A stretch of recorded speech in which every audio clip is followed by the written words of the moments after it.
What do you call that noise? The XTC Podcast. XTC-Podcast.com. What do you call that noise? What do you call that noise? Not that long ago, it wasn't certain the original tapes for the Big Express would ever be found. That was before a professional search had been undertaken, after which, very happily, they were discovered. Even more happily, Stephen Wilson has returned to XTC's 1984 masterpiece and given it not only a stunning 5.1 surround remix, but also for the first time with XTC, a Dolby Atmos mix. Hello, I'm Mark Fisher, and this is What Do You Call That Noise, the XTC podcast. And this month, to whet your appetite for the remixed album, which is released on the 29th of September 2023, I'll be talking to several fans who have enjoyed a sneak peek of what's in store, and they're very excited about what they've heard. Before that, let's have our regular feature in which you, the listeners, entertain us with your XTC-inspired songs. Since the start of the year, we've heard lots of wonderful songs, and this month it's the turn of Nigel Collier, who is here to introduce Behind the Blinds. What do you call that noise? Hi Mark, it's Nigel Collier from West Sussex. I create music for fun and in the hope that people will one day discover it and enjoy it. So regarding your request to fans to serve up an XTC-inspired tune, I'd like to offer you one of mine. In 2017, I released an online album which includes a song called Behind the Blinds. The challenge I set myself at the time was to try and create a song that sounded as if it had been recorded in the UK around 1978 to 79, and most importantly, it was to contain elements of Squeeze, Elvis Costello and XTC, all literally thrown into the musical blender together. So these bands were favourites of mine, and naturally XTC remains the overall favourite to this day. So friends tell me I've captured in part the essence, energy and style of that era. So if you believe that, you'll believe anything, but perhaps your listeners will enjoy it too. The song is from the album All of the Above. It's track 9 and can be listened to free on my Bandcamp page. So thanks for all your hard work, Mark, in keeping the flag flying on the XTC boat, the boat that we hope will never ever go down. Bye-bye. Oh, Emily, don't be hesitant.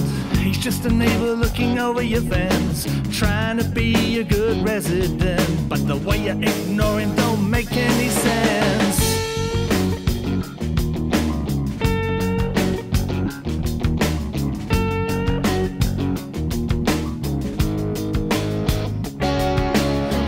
Page keeps his dream alive. Nowhere to run, nowhere to hide. As he pays his bills, he feels the chill of your icy stare at the post office till all those messages he sent her, he's crawling back on her agenda.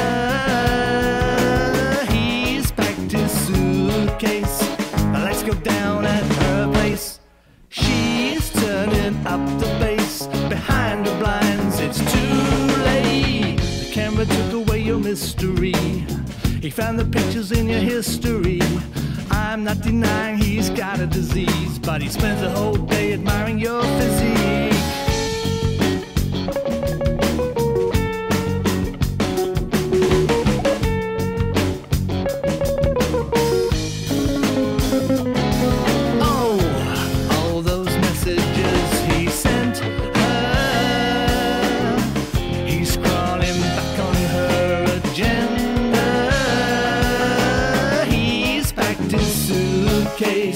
The lights go down at her place. She is turning up the bass behind the blinds. It's too late. Whoa.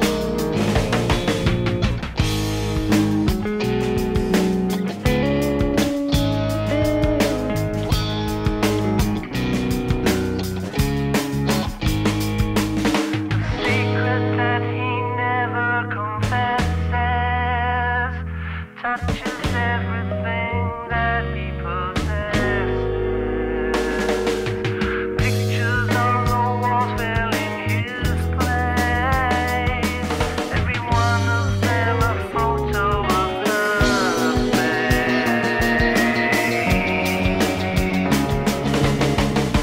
All those messages he sent He's crawling back on the agenda.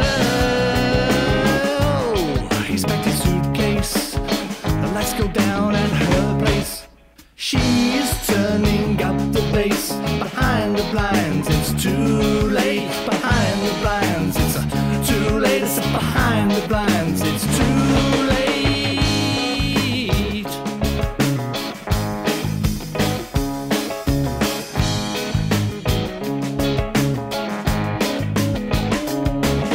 Behind the blinds, it's too late. Behind the blinds, it's too late. What do you call that noise? Great. Thanks a lot, Nigel. If you like the sound of that, you can hear Nigel's album, All of the Above, on Bandcamp at the link I'll include in the podcast details. And you can also find him at nigelcollier.com, and Collier spelled Collyer. And if you're a musician and you've written something inspired by XTC in some way, I'd love to hear from you. If you've got something that fits the bill, please get in touch with me at mark@xtclimelight.com. This podcast is brought to you by all the brilliant supporters on Patreon, whose donations keep me going financially and spiritually. They are a fantastic bunch of XTC fans, and if you would like to be one of them, well, it's very easy. You just go to patreon.com/Mark Fisher and decide your level of support. If you opt to be a knight in shining karma, I'll read out your name at the end of each episode. And one last reminder, you can buy your copy of What Do You Call That Noise? An XTC Discovery book at xtclimelight.com, where you'll also find details of all the XTC podcasts. What do you call that noise? So let's get on with the conversation. And this is a particularly exciting conversation to have because we, in this group of people, have heard the Big Express in advance of the rest of the world. So people are very privileged to have done that. One of those people I'll say hello to first is Jon Jacques. Hello, John. How are you doing? Not too bad, Mark.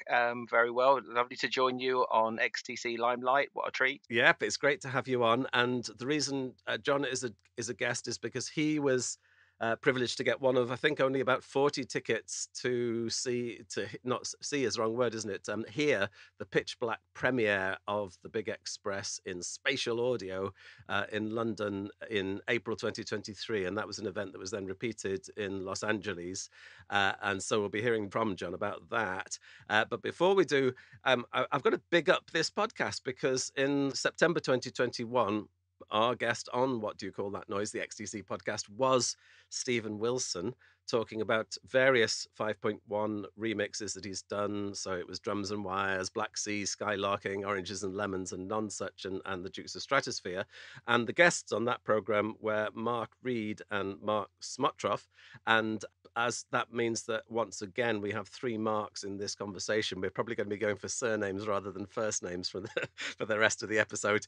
Then in December 2022, I got what I think you will agree, listening at home, is the most remarkable email that you could possibly get from Stephen Wilson himself. And he said to me, when we did the podcast for you, there were a couple of surround stroke 5.1 sound guys also in the discussion.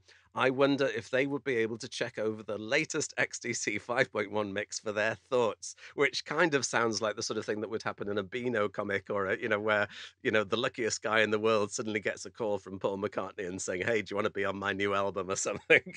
And so naturally it took an awful lot of persuading to get Reed and Smotroff, as I'm going to call them now, like some sort of dodgy lawyers, to contribute to this. So the two Marks, both of whom have got 5.1 systems, got the opportunity not only to hear the final mixes that are about to be released of the Big Express, but Stephen Wilson's pretty complete but not quite finished remixes before he played them to Andy Partridge. So we'll be finding out about that. And I think what I'm just going to do is let initially the two Marks, but John, feel free to join in, take away the conversation. So let's go to Los Angeles and say hello to Smotroff. How are you doing, Smotroff? Well, I'm in San Francisco. Oh, San Francisco, sorry. It's okay. That's okay. But it is California. And greetings to everybody. And thank you for having us on here. This is great. That email was a bit of a jaw dropper. And it was definitely an exciting moment. I'm thrilled with these remixes, both the surround sound and the stereo, because as we know, the Big Express is sort of gets overlooked a lot, and many people seem to have trouble with it being whatever the drum machine, or people could make funny comments on it. But I've always thought the mix was a little bit dense, and that the music needed to open up a bit. And I think Stephen Wilson has done that quite brilliantly, both in the stereo and the surround mix. And I'm just loving it. I just listened to it again last night, and I said, "Wow, this is just so open, and it's so open and rich." And I was also taken with how warm it sounded, because that's one of the things that a lot of people I've heard complain about the Big Express, that it's so bright, and uh, and it's still bright, but it sounds richer now somehow. What do you think, Mark Reed? Yeah, hello. I'm not in San Francisco. I'm in Edinburgh, sunny Pilton, which is miserable and overcast and dark. Yeah, I mean, we got the mail from you on the 19th of December, less than a week before Christmas. So, basically Santa had a really busy job to try and top that a week later, as a Christmas present. But yeah, it was also very intense because Stephen, as we call him now, because he's our good friend, wanted the responses by New Year. So we had to get them back to him by, I think, the 1st of January it was, or the 2nd, something like that. I've got Yeah. mail from a band for the 1st. And so it was very intense. And as you say, over that period, I mean, I think I tried to do the not be too keen. So I waited about half an hour before I responded to his mail saying, yes, that's fine. And then he sent over a zip file with the files, and at the risk of getting very technical, I've got the same player that Smotroff has got. So it's just a case of copying it onto a USB drive and sticking it in, and Bob's your uncle. So it was a case of listening to that, feeding back, which was, well, I'm sure we'll come on to in a bit, because it was just a very difficult thing to do. It's like some schmuck who works in IT and lives in a flat in Edinburgh, and you've got Stephen Wilson saying, what do you think of these mixes? Can you tell me what you think? And you've got to send him something back. And then a few days later, he'd send you another zip file with some changes that he'd made. And it was all very exciting. A lot of pressure, to be honest, because you wanted to say something intelligent. And but certainly, as Smotroff said there, they were pretty much fine as they were when we first got them. So, there wasn't that much tweaking required. It didn't stop us making lots of comments and lots of suggestions, but as they were. In terms of the album itself, it was interesting because I think if you look at the Wikipedia page for Big Express, which obviously everybody who loves XTC does, the thing that comes over again and again is that, as Mark Smotroff said, is the density of it. The fact, and I also had the impression with this album that 2 channels wasn't enough. Stereo was just far too limiting for all the stuff that was going on the record. And I think the big thing with the surround sound is that there was literally more channels to play with. So when you've got an album that dense with so much going on and you're limited to just 2 channels for stereo, it doesn't really sell itself as well as it can. Once you've got the extra channels of surround, then obviously there's a whole lot of things you can do. And as Mark said, Smotroff, it opens it up a lot more. Even one of the quotes on Wikipedia is Dave Gregory saying that he heard Small Town decades later and said, damn, this needs mixing. He says there's lots of musical and verbal detail in the track, though much of it is buried and blurred, creating a flat, undynamic listening experience, which is exactly what surround is designed to remedy. It takes that flatness and turns it into something 3D. It adds the dynamics. There's just a 360-degree field to play with. So so hi, I'm in Edinburgh and I'm in Pilton. That's my introduction done. Very good. One of the things I was thinking about also, though, in defense of what they did at the time, and given the circumstances, probably as good as it was going to be. It was the '80s. It was 1984, and everything was going gated snare drums and big, loud, quiet kinds of contrasts and things like that. And there was a new sound being developed. So I have a feeling that the Big Express kind of got caught in the crossfire of some of that, as many releases did, for a number of artists. Elvis Costello, some of his early '80s albums were questionable at times in terms of what they did with them.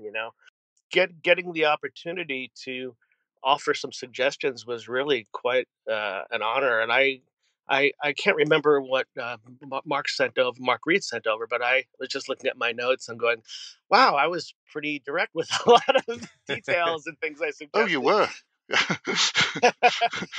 Let's not use the word sea shanties just yet, shall we? Yes. I was very careful to. I threw out some crazy ideas, but I positioned them as crazy ideas, and I don't think he took them up on those. But anyway, they were, but it was just having some fun, just putting myself in the producer's seat. Okay, what if I could do this? What could we say? What could we do? And I was also trying to think about if this was my recording from like with my old band, what would I have done with these things? What would I have liked to have heard? What would be appropriate for the music? And then also thinking about what the record sounded like. Some things sounded like were there things missing? Were there things that should have been brought up? Those kinds of details it felt great to be an honor to be able to be sharing that perspective. It's an interesting point because my responses were more tweaking, and Mark's Smotroff's were also covering a lot of the same ground. In fact, I think Mark Smotroff sent his responses before me, and my reply was pretty much, what Mark Smotroff said, plus this. So I think there was pretty much general agreement. And also, it's worth saying that David White of this parish, I invited him round as a extra body so that I wasn't going mad. So a lot of my suggestions include the suggestions that David White had made, so we should call him out as well. It was an interesting thing because, as I say, mine were tweaking, so were Mark Smotroff's, but I think Mark Smotroff, you kind of, as you were saying, kind of put yourself in the producer's chair and made suggestions about the sort of record you would have liked to have heard. And it got to the point where Stephen, as we call our friend now, wrote back to us. And stepping aside, I think it's worth reading this out simply because it positions what he does when he does these mixes. So he's saying, one thing probably worth pointing out is that I stop short of adding new production ideas, gags in my remixes. That way lies revisionism. So it's really a question of honouring the original mixes as closely as possible, but finding extra clarity and better balance as tones wherever possible. I'm sure he would love to get in there and do some tweaking, and probably with the Dukes of Stratosphere stuff, he probably did a bit more of that. However, his self-imposed remit is to just make what's there sound better. So I think in this case, it was just using that extra space to make things. And a lot of really what we were feeding back were things like bring the drums up, Yes. bring the synth up, bring the guitar down, that sort of thing. I don't know what you think, Smotroff. Oh, no, I totally agree with that. And that point you make about Stephen's modus operandi, if you will, is really important because that's the key to his whole success as far as I've seen. The fact that he's gained the trust of all these artists and basically, if I feel pardon the Star Trek cliche, getting to go places where very few producers have gotten to go. I mean, when you stop and think about it, there were a lot of great surround sound producers out there before Stephen, but all the prog folks, all the people that were holding back or might have been misled or whatever, or were not happy with what happened with their music, all went to Stephen because of this approach, and I can cite specific examples of other artists in the past who did things when you go back and listen to them, it's like, oh yeah, they did add. It takes some creative liberties here, adding all this reverb and changing the basic feel of the recording and whatnot, And sometimes it's done with the artist's intent. The Grateful Dead got a lot of guff when they put out their surround mixes of a couple of their classic albums, but those were intentional. They wanted to do something different. They had put in the full unedited mixes. They did different things with the surround mix, and some people were freaking out, going, "Oh, it's doesn't sound like the original album." Well, that's the point with that one. But with this, to Stephen's point, though, he's trying to do honor to what they were originally trying to create in the studio. So I think that's a really good point, Mark Reed, there. So. The other thing that was a lot of pressure was that Stephen said from the start, the reason for the short timescale that we had to respond back to him was because he had Andy coming around to listen to it and sign it off. So if it wasn't enough pressure, trying to please Stephen Wilson, you then had the knowledge that the result was going to go to Andy's ears. And I mailed Stephen at the end of February and said, just out of curiosity, what did Andy think? And he came back and said, Andy indeed loved them. And then he says, thanks for the feedback on the mixes. They went through a few revisions to reach, quotes, perfection, unquote. So I think what we were seeing was kind of like an agile sprint. He was just kind of giving us drops. I think there were several mixes in between the ones that he sent us, and I'm sure the ones after that. There's also the nature of what he was recording. I mean, you tapped into this, as possibly seen where John can talk to us about. My setup is a 5.1 setup. It's probably an intermediate one. It's far from being top range. It still costs a heck of a lot of money, and it does still sound fantastic, but it's a 5.1, so even though it's got all the extra space, it's nothing like the full Atmos one. And so I think I don't know, Mark Smotroff, if you've got a full Atmos or whether you just got 5.1. Last year I got to upgrade my system, so I am actually doing Atmos now. But again, it's a modest system. I kind of can champion myself as sort of the everyman audiophile, and then the notion is that when I have friends over and whatnot, I want them to, and they hear this, say, "Oh, this must have cost $1 million." The system. It's like, no, not quite. No, you can do this in your home. My system is good, and I got fortunately one of my colleagues in the journalism world was able to get me a nice Yamaha amp that he had reviewed, and they let me use it. So now I'm set up for Atmos. It's possibly worth explaining at this point to folk listening who are going, "What the hell are these idiots talking about?" What we mean by things like 5.1 and Atmos. So yes. I'll do 5.1 and you can do Atmos. Okay. So 5.1 basically. It talks about the number of speakers involved. So the 0.1 is the bass speaker, which can go anywhere in a room, and it's a huge speaker, and that purely handles the bass. There's a certain frequency cutoff point at which the other speakers take on, but for the sake of this argument, that one speaker does all the bass. The 5 are the other speakers, the satellites, and that's made up of one central one that's positioned right in front of you. One left and right of the center one, so that's front left and front right. So you've then got a field of a center speaker in front of you, one to the left of that and one to the right of that. And then the other 2 that make up the 5 are behind you, to the left and to the right. I'll pass over at this point to Mark Smotroff, because at that point you start adding in extra speakers. Right. Well, Atmos, and there have been growth points in before Atmos, because there was, people were doing 7.1, 9.1, hooking up multiple subwoofers and things like that. And the reason the subwoofer can go in the corner somewhere is because below a certain frequency range, your ear can't really discern where the bass frequencies are coming out. So usually you kind of tuck it away in a corner somewhere.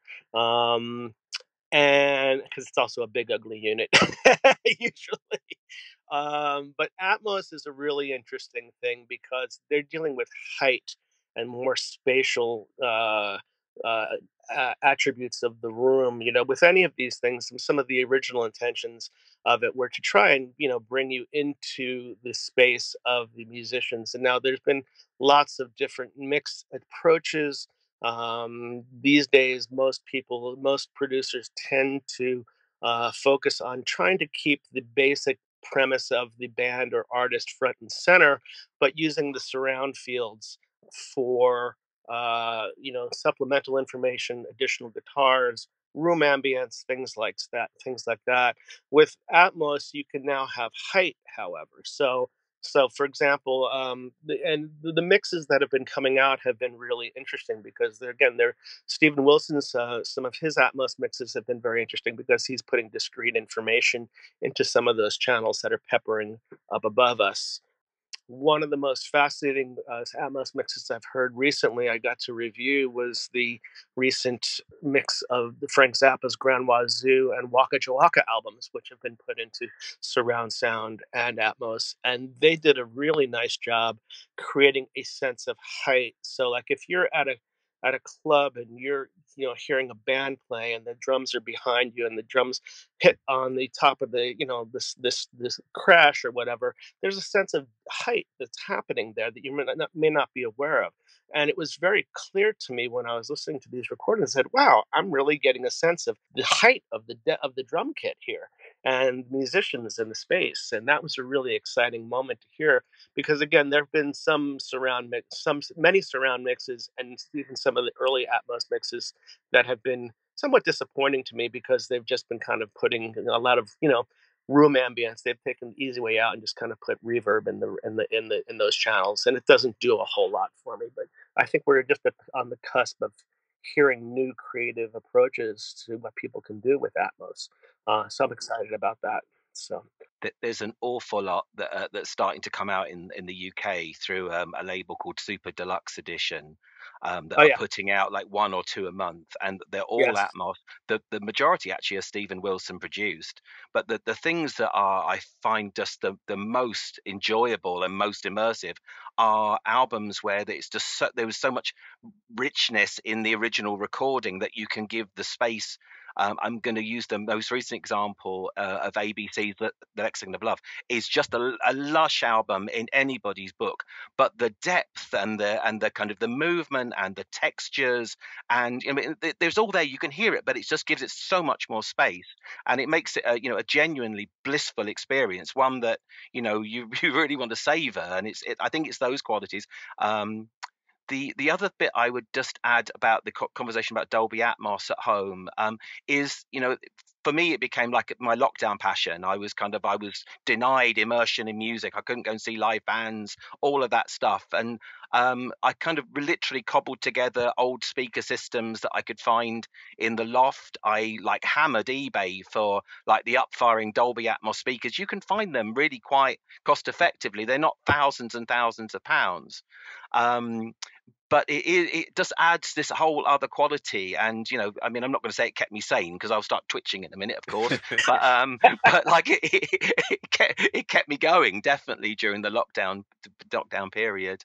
The thing when we get to start talking about the L acoustic setup in Highgate and Los Angeles, that is on a quantum other level. This is like the Death Star in comparison to my land speeder, frankly. But the idea is the same, and the quality and the depth, and the like Stephen Wilson is, I mean, he honors the music, but he brings it till he gives it the space, and he gives it the color. And I love the term you used, Mark Smotroff. I think brightness, and warmth, but just like an album that just didn't like breathe in the way that it should have done, both I'm sure in the 5.1, but in particular in the Dolby Atmos context. And the soundstage, the space that it had, was just like it transformed my attitude to that album. It absolutely transformed my attitude to it. Not all of the mixes I hear do that, but this one did, totally. The Lexicon of Love one is a good example, where the first 2 times I played that on my 5.1 surround sound, I didn't like it, because I was thinking, I don't remember this. I mean, my very first hearing of it was on an old cassette, and so I was so used to hearing it in stereo. But then it was simply because I was hearing things that I hadn't heard before in places. And once my ears adapted to that, I absolutely blinking loved it, and now I can't go back and hear the stereo one now, because I'm so used to hearing the surround version. But it's not simply a case of doing things for the sake of using surround sound. It is that thing of just highlighting things that you didn't quite catch before. And it really is. I mean, I hate to use the word revelation, but it is, because in terms, especially if you know an album inside out, to then hear a good surround mix of it, you do hear it as though, not for the first time, but as I say, the first 1 or 2 times you're going, this isn't what I'm used to. This is a tough mix. And then you realize it's just your cloth ears are so used to the other version that you're not really making room for it. And then once you do, you fall literally head over heels and for it. Definitely is the look of love. And at that point, I'll slap myself in the face. But also, if I can just chip in as the old guard, because I haven't heard either the Atmos or the 5.1, but I have heard the stereo remix, and even that, as has been the case with the previous Stephen Wilson XTC remixes, that has a lot of the qualities that you're saying. It has a space. It things aren't competing in the same way. I'm hearing bass lines and guitar parts and stuff that had previously sort of all been part of the an album I love, but a sort of I don't want to use the word mush, but things went as distinct, and now everything's got its own space, even on a stereo mix. I've found. I remember someone saying that when they did a surround sound, the first thing they did was they got the master tapes, they set it up, they kind of then mixed it to be as close to the original as possible, and that was then their baseline. And then they said, right, that's how the record sounds. Where can I take it from there? And I think it ties in with the thing that Stephen Wilson was quoted earlier, where you're not looking to do something new.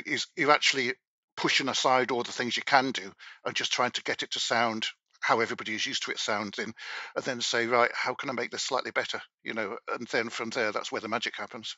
John very kindly sent me a transcript of an interview or a recording that Andy Partridge did that I think was played at the start of the thing, and I'll just quote one line from it just to give you an idea of how impressed Andy was. Andy Partridge said, if my head was a pedal bin, the top of it would be permanently flapped back on hearing that mix of it. So he also said, I love surprises and I love detail, and certainly this mix has brought that out. So it's the detail and the surprises and all that sort of stuff.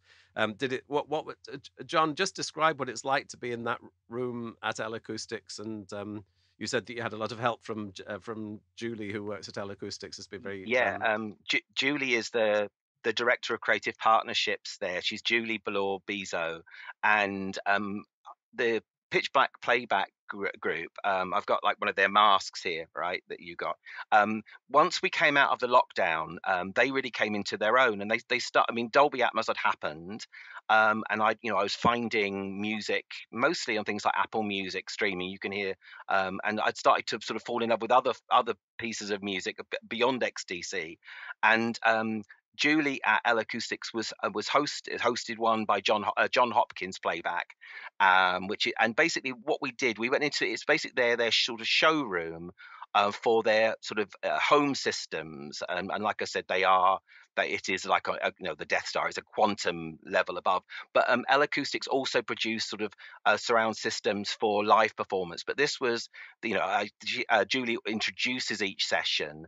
And she talks, about, if you've got a few 100,000 or a yacht that you need to to make perfect. But you basically sort of sit down. There are some sort of bean bags that kind of lean backwards.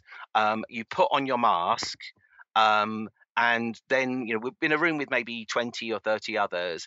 And the idea of Pitch Black Playback is you just listen to the album, but you listen to it on a system in a kind of format and a crystal quality that where even though when you're listening to it, I'm never going to hear this again like this, and it becomes really quite addictive. I've now been to 5 of these events. I went to Porcupine Tree, Closure, Continuation. King Crimson they put on the Court, the Crimson King, which was lush as well. Oh, and there's another one coming up. That's what I'm thinking of. But it's just like the sound stage. I mean, I've moved each time in different parts of the room to get a different aspect of the sound. But I mean, sometimes you can hear music because it's object based. Dolby Atmos, or the system that uses Dolby Atmos, is object based. So it's easier to hear things almost move, like you sometimes do at the cinema, right? You're in the cinema and you might have a helicopter moving from behind you to ahead of you and moving past. It's that kind of aspect, and I totally get how much he respects, certainly within other people's music, doing things too aggressively, too dramatically. But you can hear like sounds move across, and you can pick it up, and it grows, and like it's just the texture and the levels of detail that you can hear and you can lose yourself within. And I think the fact that it's you're blacked out, you can't see, all of your focus, all of your senses are in the space, but it's just like it gives you I'm trying to think of a sense of size, but it's huge. It's literally huge, and songs that you think were seem to gain in length. The outro of Wake Up goes on for like, I don't know, to such a long time, but it's so pleasurable. You don't want it to stop. You can hear the number of different wake ups from the choir lady whose name I wrote down earlier. But it's just like, this is just beautiful. This is like the equivalent of some high-end champagne or something like that. You don't get to you get to savor them, and it's a real opportunity. And I know that I'll never hear it in the same way, but I get a sense of that. You might actually, and I have a lot of hope for this because I got a first taste of this kind of presentation when they did the Beatles Sgt. Pepper surround sound. They did a little tour of that, and I got to go to one downtown here. It was a limited one-day only thing in a theater that was all set up for Dolby Atmos, and it was darkened and everything, and these big comfy chairs, and they played, Giles Martin's new mix in Dolby Atmos, and it was pretty amazing. It was really wonderful. But that was also one of these massive, 21 or 30 speakers kind of systems and everything. I'm so thrilled to hear your enthusiasm, I've had that level of enthusiasm probably for the last 20, 25 years or so. And I'm not saying what I'm about to say just to toot my own horn, but just for those of you who don't know, I spent about 8 years being the only external publicist for a company called DTS, which is a surround sound audio technology, and helped them launch the DTS HD Master audio technology. I was their publicist, and I wear two hats. So I do PR work, but I'm also a music reviewer. So it's I keep church and state separately. So I can review music, and they kind of balance each other out. It works out nicely. And we used to have these incredible setups at the electronic shows, I think particularly the Consumer Electronics Show, and AES and things like that, or whatever. Actually, not so much, but CES for sure, where they would put up these, $100,000 systems. We would have these demo rooms for these showcasing surround sound. And when you hear the music and some of the releases that they were putting out and some of the in that kind of environment, you realize just how good it can sound. So that's one of the things that really got me excited about it, and made me a big deep fan of surround music. I've got a pretty deep collection of surround titles, and I've actually reviewed a lot of them on Audiophile Review. I don't get to do that on Analog Planet for the obvious reasons, but on Audiophile Review, I've reviewed all the XTC titles, and anything I come across that I like is up there. Going back to your point, though, what's exciting about Dolby Atmos is that this might be the time where anybody can get it. It's if the installation is more simplified and people can get these systems set up, and then they can enjoy it or even enjoy it on their headphones, then maybe people will get excited like you're getting excited about it, and we'll see more artists recording in surround sound and whatnot. I know we've had waves of that with Flaming Lips and a whole bunch of other artists putting out surround mixes, which are fabulous. So I'm actually really excited about this new movement and to see where things happen. Whether it might not end up we might end up streaming some of these surround mixes at some point, depending on how they'd like to distribute them. But it's still an exciting moment we're on the cusp of right now. So I think from brand recognition, it's interesting that Apple Music, they're doing everything in Atmos. I'm sure Smotroff could argue how close to Atmos it actually is, but at least it's getting brand awareness where folk actually see these popping up all the time. So, it's, apart from anything else, it's keeping it in people's visibility, and it makes that alone as a step towards accessibility. The streams, the Apple Music Dolby Atmos streams are good, and they but the quality of a Blu-ray, it's like Prosecco and champagne. It's so much sharper, and you've got so much control, and it's the preferable. But if you're checking out albums and you're checking out artists, I mean, there are a good number of I've fallen in love with because of the Apple Music, the ability on Apple Music. John Hopkins is one, St. Vincent's another, and back in the day, Mark, DTS was the thing for me. And I'm a huge Flaming Lips fan, so yeah, I bought Yoshimi, I bought the Soft Bulletin, all those mixes, and but Atmos, to hear those things in Atmos, my goodness, the Soft Bulletin in Dolby Atmos, oh my God. I'm just wondering if they'll give me Fight Test insert. Just so you guys, so you know, the mix on Fight Test, I think they did that with Elliot Shiner, and they had this crazy idea that they said, okay, can we flip the entire drum kit around the room during Fight Test? And I think it was Fight Test, right? It's like it was. And he said, sure. And it's one of the most disorienting, wonderful, insane surround mixes you're ever going to hear, because in time with the song, literally the whole drum kit is moving around you. Okay. But I mean, it's so interesting. Elliot Shiner, I think, was who taught Stephen Wilson because of the work they did together on in Absentia. But I'd come back at you and say Dukes of the Stratosphere, 25 O'Clock by Stephen Wilson is just, I mean, honestly, it's a psychedelic fan's dream. I mean, it's just and that's what drew me in the lockdown madness. I had to hear it. I had to hear that the Dukes mix, because it was just I wanted that first listen hit. I had back when I was 17, 18. I wanted to hear Big Ben like I did at that time, and be better still. I think it's interesting. You mentioned them earlier, John.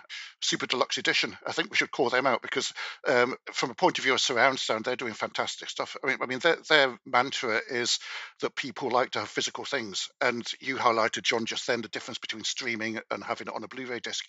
And people don't realise that if you stream a high definition film, that's significantly less quality than buying it on Blu-ray, simply because of the bit rate and the amount of room you've got to play with on a Blu-ray, as opposed to streaming. But also, it's interesting that if I go back to Lexicon of Love, there was actually a Blu-ray released in the deluxe Lexicon of Love box, but that mainly had the videos and a film they made at the time, Manhunt. Whereas Super Deluxe Edition said, well, that's not really what we're into. Could we instead have some more mixers, please? And so there's a purely audio disc, but they actually are saying we're their demographic. They're saying, look, here's what we've done. And they've got some fantastic people. And the one they're about to do is Prince, Diamond and Pearls, I think it is. So, they're getting some fantastic stuff. I got the Eno one, the recent Eno one from them, which was real nice. Really enjoyed that. I love that one too. I really love that the Brian Eno one and the Tears for Fears, both the Tears Yes. for Fears albums. But what I love about Super Deluxe Edition, and I think the guy is Paul Sinclair, he makes the standalone Blu-rays like they're affordable. Like if you have to buy the big box with all the vinyl and all the CDs, I mean it's into hundreds of pounds, and I will definitely get looked at if that comes through the postman. That gets dropped on the doorstep. There's going to be words had in my ear. But like a Blu-ray at 20, 30 quid, and I will cherish that forever. That's enough. That's what I want. The other thing he did is he does pre-orders, so he knows how many to make. And in the case of the latest Tears for Fears album, was it the Tipping Point? That sold out really quickly, and it was going for ridiculous amounts on eBay. So he did a version 2. He printed up another bunch. So it's very much interesting keeping it. Is catering for people like us who just want to hear the stuff and don't want to pay a fortune for it. And so, it's a sort of patron saint to geeks like us for surround sound stuff. I'm interested to know from the Marks whether that process of giving feedback to Stephen Wilson, could you actually hear the difference that that your suggestions had made? I heard certain things. Yeah, I mean, I can't cite specific ones because there were just so many. There were so many little details everywhere. But in general, there was just this sense of refinement and vocals that might have been prominent, they were, but now they're, everything's just in the right place. So it's not like, I think what we were just trying to do is we're just helping to, it's sort of like a ship and you have somebody saying, hey, is there anything over there on that side? Can we go to the right? Somebody over there, is there anything on the starboard side? We were sort of doing that for him, because it's all his mix, but I think just kind of giving him a little bit of support, saying, okay, from our systems, which are modest systems compared to what he has, this is what was popping out at us, and it all ended up sounding lovely, as Jon Jacques has heard in a big place space. I mean, the first versions you sent over would have been fine. I think I said that in my reply. I said, look, if those were the versions that were on the final Blu-ray, I'd be perfectly happy.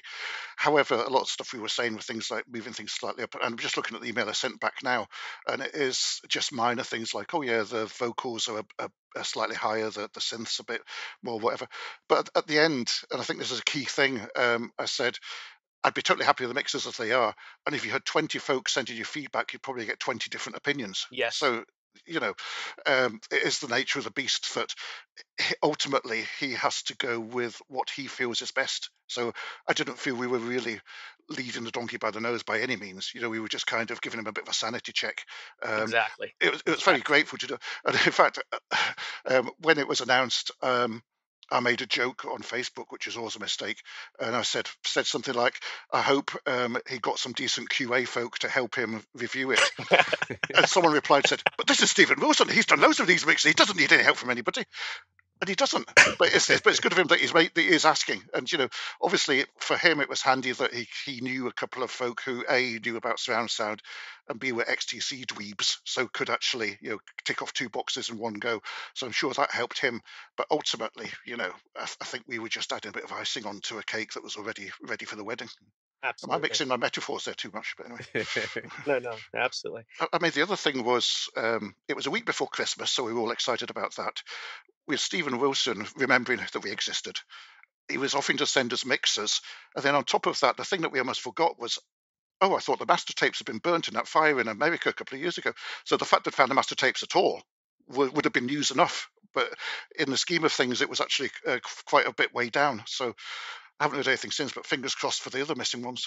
One of the things that I think this underscores is one of the challenges that producers have when they're trying to make this recording. They're in one kind of environment, and they're trying to make a mix that's going to sound good across lots of different platforms. It's got to sound good on your little ear pods. It's got to sound good in your car stereo. It's got to sound good in here, there, and everywhere. So, and if you're in a super optimized place, you get a little bit isolated. Many studios will have in the pure stereo days, they would have a little pair of cheapo speakers set up on the mixing board. Say, okay, we've got it sounding really good. Let's hear how it sounds through the crummy speakers. The 3-inch speakers that sound like what you might have in your car or whatever. And if they can get it to sound good on that, then they were good to go. And then in the mono days, if they could get it to sound good on one speaker, it was good to go. So, having access to people like us who have, modest systems. I mean, again, we're not doing the $100,000, $200,000 systems here. It gives him, I would hope that it gave him a little bit of additional confidence that he was in the right direction, with where he was going with these things. So, and obviously it sounds great. So that's exciting. Should we talk about some of the songs? I'll come to the three of you in a second, but let's hear from Steve Cox, who is one of the lucky fans who was at the Pitch Black premiere in April 2023 at L Acoustics in London. What do you call that noise? Listening to a spatial audio mix of an XTC album in a darkened room with about 30-odd other people, was wearing eye masks, speakers to the left of us, to the right of us, in front, behind, above, below. It really, really was a truly immersive and quite intense thing. As to the album itself, hearing it again, start to end, in that kind of intense listening environment really was quite something. There have always been a few tracks that I've loved on that album. What I loved even more listening again, things like Wake Up, All You Pretty Girls, This World Over. They were always probably the sort of top 3 tracks for me on the album. But the ones that really surprised me are those that maybe I wouldn't say disliked, but that didn't resonate quite as much with me at the time for whatever reason. I'm not 100% sure why, but the tracks like Shake Your Donkey Up and Seagulls Screaming, and particularly I have to say Rain of Blows, which was just overwhelming to listen to, which is quite something. And I think what Steven Wilson's been able to do with this album is really unpack so many things and give room for them to breathe. I mean, it's always an album that I think of as fairly sort of dense. I know that's an argument that some people may agree or disagree with.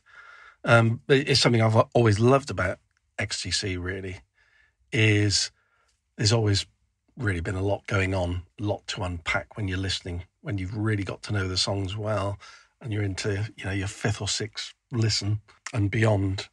You get so much more out of their music, I think, through figuring out what all these pieces of the jigsaw are, really, what they've put together.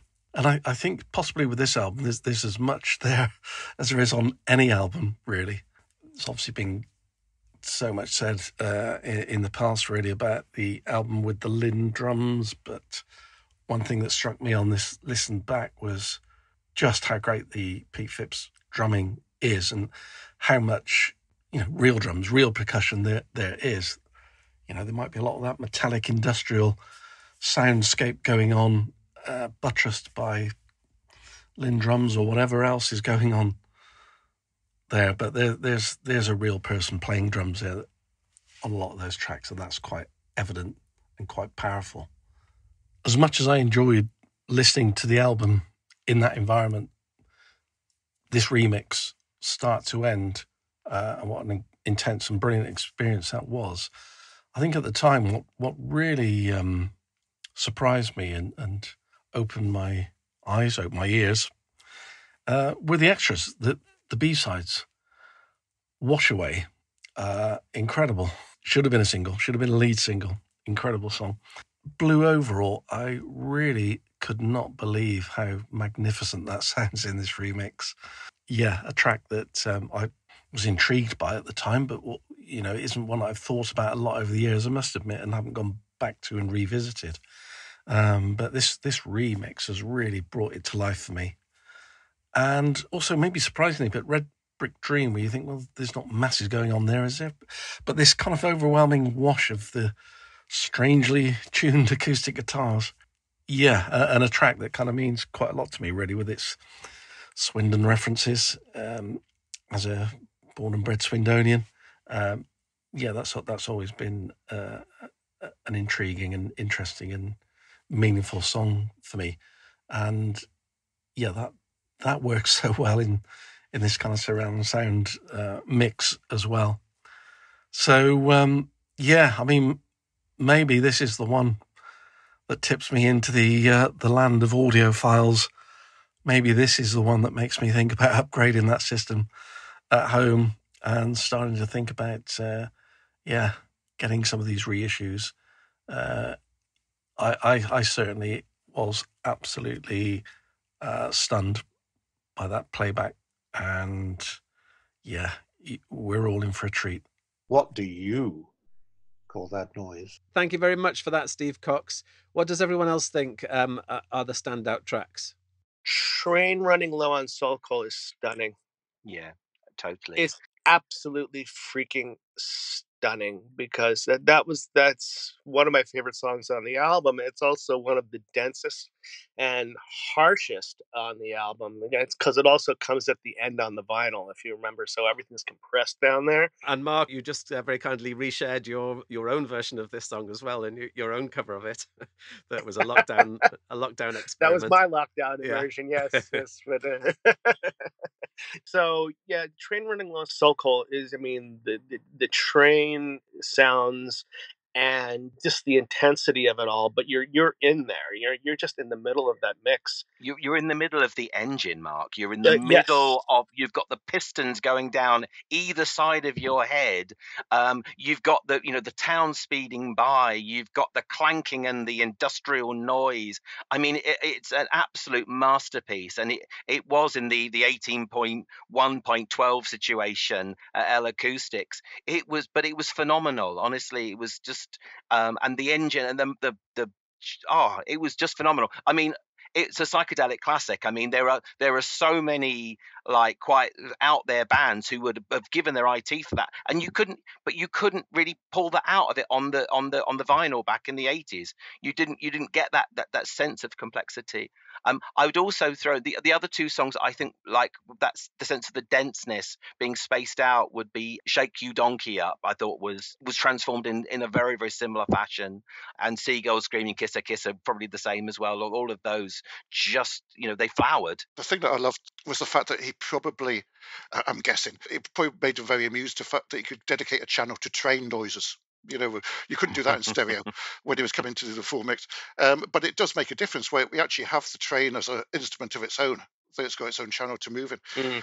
I'll probably be a bit controversial, and the track that really did it for me, the one that really made me reevaluate it, was This World Over. Mm. And that's partly because it stands out for the reasons that, John, you've just talked about, being the opposite of that. It wasn't clanking. It wasn't a big drum-heavy thing. It was almost like a pastoral period of calm. And listening to it, I kind of felt myself almost fading away like I was meditating. It was just a perfect blissful moment. It reminded me of these crummy adverts you see on TV where they're trying to sell some nature drink and someone takes a sip of it and then they fall back into the grass in a grassy field and all the birds are flying. It was just a sense of, repose and blissfulness, which stands apart from the rest of the album because it is, as you know, very sort of rhythm heavy. But that was the one that really made me reevaluate it. David White, when we were playing it, he said he loved it, gave it 10 out of 10 the mix, but then commented, who on earth thought this was a single? you know. So No, I also liked Everyday Story of a Small Town. That was one that kind of transformed to my ear. It's like all of a sudden I was thinking, okay, that could have been a single. That it should have been a single. There's a nice chug to it that's really, really nice, and I like all the guitar stabs and things like that. There's just lots of little details that were coming up on that were really nice. So I think of all the surround mixes that we've done so far, this is, and feel free to argue the pants off me on this one, this is probably the one that most deserves it, that fits best, because for the others it's been great to listen to the mixers and it sounds wonderful, and I'm sure that it would have been released this way, but of the ones that we've done so far, I think this is the album that was begging to be done this way, and had it been available at the time would have fitted better as that. And I mentioned earlier, a lot of the reviews talked about it being flat, lack of dynamics, etc., which, it's almost like a code word going, well, what you're saying is there's a technology not invented yet that this is perfect for. And certainly from the reports at the time, Andy was very much was overloaded with ideas on how to produce the tracks, but you just didn't have the technology to fit it all in without them getting in the way of each other, which obviously Stephen Wilson can now do on the surround stage. it's kind of like Brian Wilson trying to do Smile in the pre-digital age. All the ideas he had would have been very easy digital, but in analog. Do you think it is just about the number of ideas? Because I was kind of thinking, well, it's not actually about the number of ideas. It's just like if you want to have a really fat bass sound and you also want to have a very big Lindrum sound mixed with whatever other drum effects that they were experimenting with, and a sort of it is quite a heavy sounding guitar sounds and so on, and intense rhythms and intense lyrics and so on, then actually it's not like Garden of Earthly Delights where there's millions of things going on necessarily. It's rich, but it's more about finding space for the individual sounds rather than the overall frequencies. Yeah, the frequencies rather than the quantity of sounds. Yeah, it's interesting because you think, had surround been available at the time, would they have made the same decisions? So, they maybe chose things because it fitted into the stereo mix that perhaps would have fitted. They may have chosen something else for the surround mix because it would have sounded better in a more open, more dynamic mix.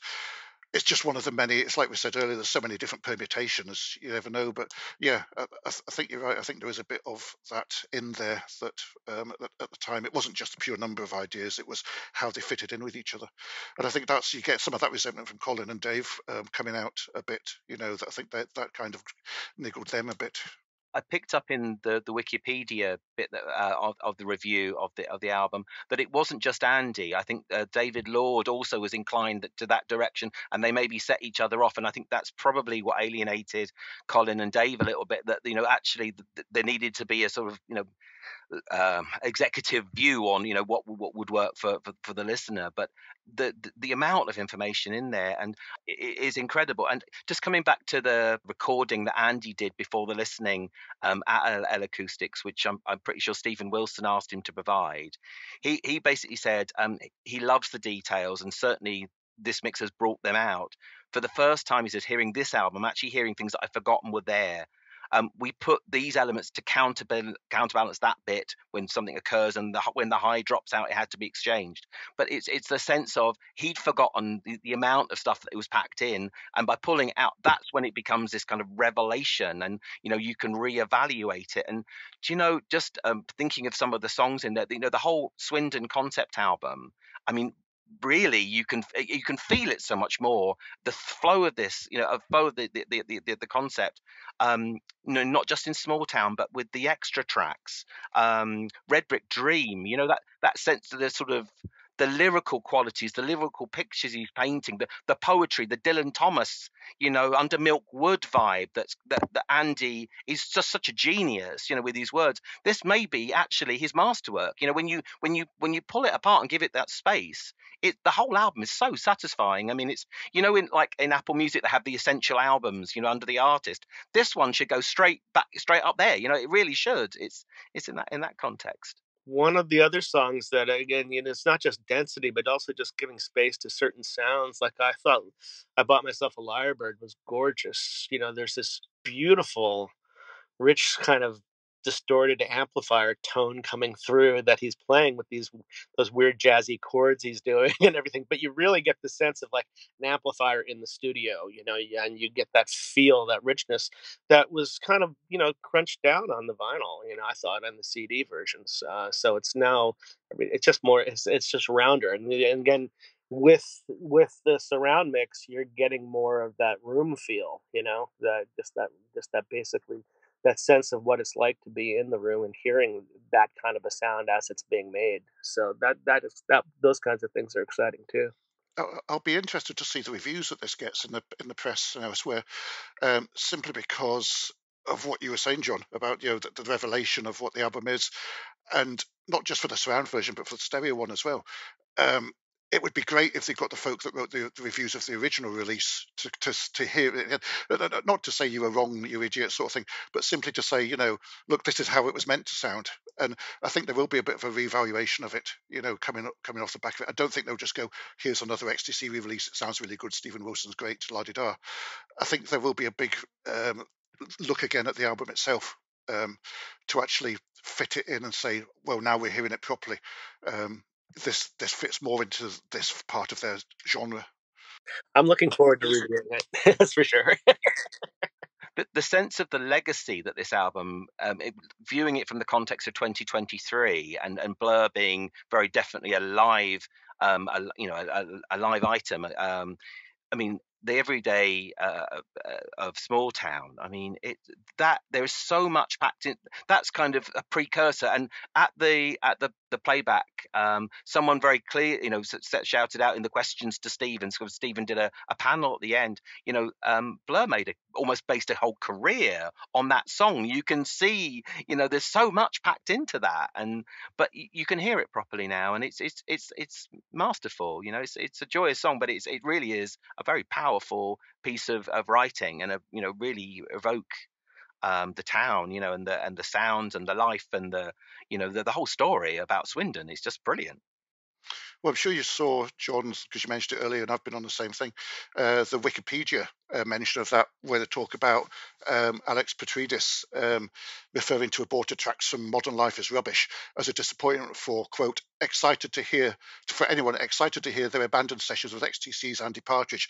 They sound exactly as you would expect, like the XTC of an everyday story of small town. So, it very much ties into that, and there is a kind of what-ifness about it. I just think it's, XTC will get the recognition, and not just, the high points, but the whole work, will get the recognition as artists that they absolutely deserve. And, I'm sure that's why Stephen Wilson is so passionate about doing XTC. And, as far as I can tell from Julie at L Acoustics, I mean, it was quite a collaboration between, all of the parties, but Stephen Wilson is not just in producer mode. He's committed to this. He brought the panel there, he's so enthusiastic. And the other person that Julie said that we should absolutely recognise and was mentioned during the talkback was the guy who's finding the master tapes. There is a name to this guy. He's called Jason, and he works for UMG, I guess it's Universal Music Group. But he's the guy who tracked down these tapes, and he deserves laudation, absolute laudation, because without him, I mean, none of this would be possible. So I think that says something about the XTC community and how passionate everybody is about that, just the quality of this music. It deserves to be recognized, and I think this album will, hopefully make that happen. Dave Gregory was at that playback as well, wasn't he? Oh, yeah. So what sort of reaction did he have? Because Dave hasn't always, I don't know what the right word is, he's been slightly sceptical about the whole idea of 5.1s. Was he sold on that occasion? Most definitely. And I mean, what a charming man. I mean, honestly, he's so quietly spoken. But I wrote down a bit at the time. He said, previously he said this was one of his least loved and certainly least played XTC albums. But hearing it in Dolby Atmos, it was worth reconsidering and reappraising its place in the catalogue, which I totally concur. And then I think he put on Facebook, what did he say? Stephen certainly worked his magic on it, and the result is quite moving. Was this really created 39 years ago? It sounds as fresh as tomorrow, is what he said. in that context. So I mean, thank you, Julie, for sending that through to me. That was but yeah, he was really genuine. And I think he couldn't remember. I think they were producing albums at such frequency. It must have been really hard to be in the moment and make the right decision at the right time. But yeah, he very much puts it, I would imagine, in that reappraising the Apple Music, putting it into the essential albums collection, hopefully. John, your point is really interesting because the bands are in the moment. They're creating. They've got deadlines. The labels want things out. They have commitments to have quote unquote product out the door, and sometimes there were compromises made. Recently, I got a chance to review some of the reissues that Robbie Robertson, may he rest in peace, thankfully did for us before he passed, working with Bob Clearmountain, and some of those remixes are absolutely revelatory, and the detail he gave in the box sets, particularly for Stage Fright and Cahoots, were stunning because there were compromises that were made at the time that were partially due to band problems and just touring and everything that was going. And so the mixes came out not the way they should have, and they're good, but they're so much better now. And so, I mean, this kind of a thing is exciting to me, to see artists going back and saying, okay, what if we could have done these things and had the luxury of more time? What would we have done? I'd love to see Elvis Costello go back and rethink Goodbye Cruel World and do it the way he wanted to do it, and which is usually the one album that most people slam, and he's even slammed. But there's things like that I think could be really exciting to hear, redone and just updated, or just mixed properly the way they would have liked it done. So. Hugh Padgham was saying, look, he's worked on all these albums, he's had numerous number ones, etc. But the one band that people approach him at parties, they say, "Oh, you worked with XTC," which there is still that thing, certainly within people that know their music, is why weren't XTC bigger? I mentioned that I was doing this podcast today, somebody, and they were saying, "Oh, I've just put on Generals and Majors, and it's an amazing single." And I was going, "Yes, it is." Why haven't you been listening to it before? It's just a band who's kind of fallen off people's awareness for some reason, but there's enough noise being made about them that it does carry on, and hopefully things like this just expand the message, if you like, to sound like a cult. I'm just going to play devil's advocate, and I'd be interested to know what the three of you think of the opinion that you hear people express, which is that they really like those records that they bought in 1977. They like the way they sound. They like the lo-fi quality of them. And by giving things space, by giving things a sort of shiny, rounded production, what they feel is that a lot of the quality and the warmth and the roughness, I suppose, that they liked in the original can actually be removed in that process. And thinking along similar lines, this is what David White said when he heard the new mix. So let's listen to this, and then I'll come back to you to see what you think. What do you call that noise? It was quite something hearing the mixes presented very differently to how you remember hearing them. They had spatial dimensions that weren't there on the stereo mixes, and you certainly felt you were kind of inside the mix listening to it, with the action taking place to each side and behind and in front of you. It is a thought, though, and I might be wrong, but I imagine most of the people listening to mixes like this will have already heard the songs before and maybe know them well. So the new mix, for instance, in my case, was interesting for comparison. I remember listening out for key details that I knew would be coming up, or anticipating where or how they would sit in the mix. An example being in Wake Up's second verse, the lift, that slide, was it going to be at the front or at the back or the left or the right, or moving from one side to the other, whatever? Or was it going to be louder or softer than I remember, and with more or less reverb? How about the all enveloping swimming reverb in Red Brick Dream? How is that going to sound? So it was very enjoyable making these comparisons, and it's a great reminder of how wonderful the songs all are. But maybe the best listener to this might be somebody who doesn't know the songs of old. So they're going to have their socks blown off hearing all this wonder for the first time. Whereas for me, it was a good beard stroke, I think. It's difficult to get away from the fact that the way songs make their big initial impression on us can be through pretty low-grade equipment. The boys and girls of my generation might have been amazed by, I don't know, my generation, by The Who, or say Virginia Plain, by hearing them on a mono speaker of a telly maybe, or a transistor radio. And nowadays it might be through a kitchen smart speaker or Bluetooth headphones or tinny phone speakers even. But you get that unmistakable first-time wow even that way, because you're hearing the song with little care for what's under the bonnet. So don't get me wrong, it's really fascinating to hear new mixes, particularly with new spatial dimensions to them, as here. It's all good, but nothing can quite replace the thrill of hearing a song for the first time, all fresh and new and ingenious, like for my mum and dad's generation, hearing, say, Jerry Lee Lewis on a Dansette record player, or even if it's on your Mini's in-car cassette speakers, which is how it was when I was first thrilled by the wonderful Big Express back in 1984. What do you call that noise? Thank you, David White. Does anybody have any sympathy with that? Absolutely, yeah. I mean, I hate vinyl, but I always have done ever since vinyl was the only option to buy. But people are used to that, and people just like it. You know, not everybody wants to hear 18 tracks worth of stuff. They don't want it to hear. They just want to hear it in the most convenient way. It's horses for courses, you know. And I think Stephen Wilson is, as we mentioned earlier, taking the best way out of it, which is saying, I'm not going to do something well, he does do stuff revelationally, but he's going to he's going to reproduce the basic stereo mix. He's just going to make it a bit better. There is a danger that people can drift off and do reimaginings of even if it's the artists doing it themselves. Fine, do that, but do it like Taylor Swift does.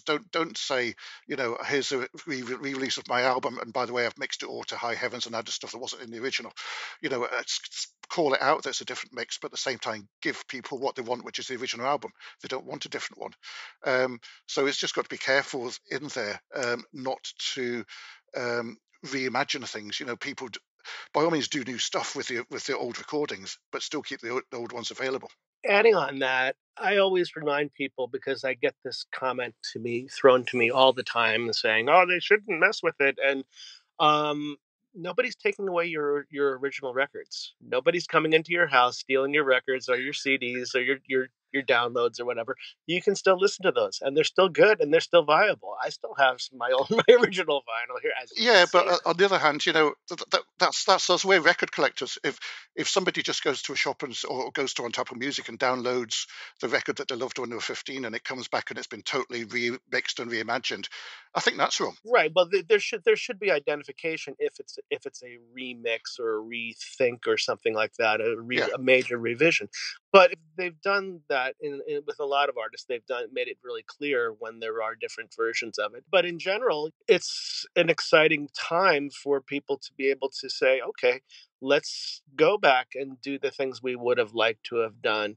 I love Stephen Wilson's mix of I'm a big fan of Yes, and Stephen's done all the Yes surround mixes, and one of my all-time favorite records, surprises people, is Tales from Topographic Oceans, which is the often most maligned record out there, but some people call it the Jump the Shark moment. But I think it's an absolutely brilliant, stunning record, and Stephen's mixes is fantastic, and he restored an intro that was supposed to be on the original album, but it was cut because of time considerations, and it was just, a minute or two of additional ocean sounds, whatever, but it adds this other, it sets the stage for, what would have what it could have been.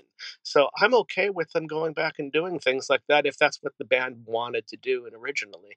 Just like Robbie Robertson went back and redid the things the way he would have, he thinks that they should have done back in the day, but because of whatever, they couldn't do it at that time. So XTC was my gateway to Steven Wilson. I didn't really know Steven Wilson, and sort of during that lockdown period, once I'd exhausted the XTC back catalogue, I thought, well, who is this guy?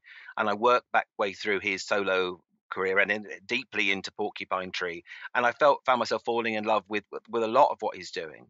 I think a lot of Steven Wilson fans, when the Future Bites came out, for me that was the second, because Gentle Giant, he did a Gentle Giant Dolby Atmos mix, but the Future Bites was his own first Dolby Atmos piece. And there, obviously, he has the limit to do what he wants, whatever he wants. He can, he is the artist. He is the artist. If he wants to be aggressive and put on effects, and you know what he did, and you know what, I love that Dolby Atmos mix pretty much more than anything. It's the one I return to most often because I just think it's glorious. And when I listen to it in 5.1, because it folds back to 5.1, it doesn't have the same impact. It doesn't have the same like airiness and breathiness to it. And so on the question about sort of going back, I mean, I as much as I enjoy going back, I like to go forward, and I'm really looking forward to Steven's new album, the Harmony Codex. I'm hearing so many fantastic things about it. I can't wait to hear it. But I also, why do I go back? I find Dolby Atmos gives me new ways, and 5.1 before, new ways to love things that I've, new ways to hear and new ways to embrace, and just the details that you can find in things. And there's something in Atmos more than anything else that you can listen to it like so many different times and hear new elements or new combinations or new kind of contrasts. So, I mean, I'm totally sold on it. I think it's a fantastic, and I'm like the rest of you. I mean, I'm a sucker for vinyl. I was a sucker for CDs. I was a sucker for cassettes. They're all there. They're knocking around somewhere. But I would take this Dolby Atmos. I mean, I'm almost at the stage now where I don't very often play vinyl, which is a little bit weird because I was the composite vinyl person. I was the muscles from flipping through the stack thing. That thing you get in your fingers. So. But no, I think it's new ways to love it, Mark. And I don't actually think that Steven, if it's a producer that you trust, really messes with people's memories at all. I think I think bands trust him. I think they respect, the respect. And the fact that he spoke to Marks Reed and Smotroff to check and to do this exercise and the agile sprint that you described it as, Mark Reed. I mean, it just shows how dedicated he is to producing something that will stand the test of time and the legacy of the music, and to present it to a new audience and to have it continue into 2084 when, of course, XTC will be head and shoulders above the Beatles. Who knows, You picked a good point there, John, which is that we have fallen into a trap here where we're a bunch of youthful middle-aged men who would talk about how great music was in the past. And I've just been reading that, I think it was Simon Reynolds who wrote a book about retromania or whatever, where he basically says it's an addiction, it's an opium, we need to get out of that. And I think the one thing that I'm most interested in is to see how in the future artists compose music for surround sound. So we're not just taking, there's bands like say Pink Floyd, who did a bit of that, they did do a bit of composing for surround sound, but with the technology there is now, focusing not so much on how the record sounds so much better that we know in this new format, but people actually composing for that format and seeing what they do with it. That's where the exciting stuff's going to come from. Absolutely. And by the way, John, I'll hurt your wallet a little bit in case let you know that if you as you go deeper down this surround sound rabbit hole, you're going to find that there's a lot of old quad mixes that are out there. And there's a company in England called Dutton Velcalion that is doing straight transfers of legitimate official releases of old quad mixes from the 70s, which some of them are really fascinating. I've gotten my hands on a handful of them, so you should look into those. You'll have some fun with them.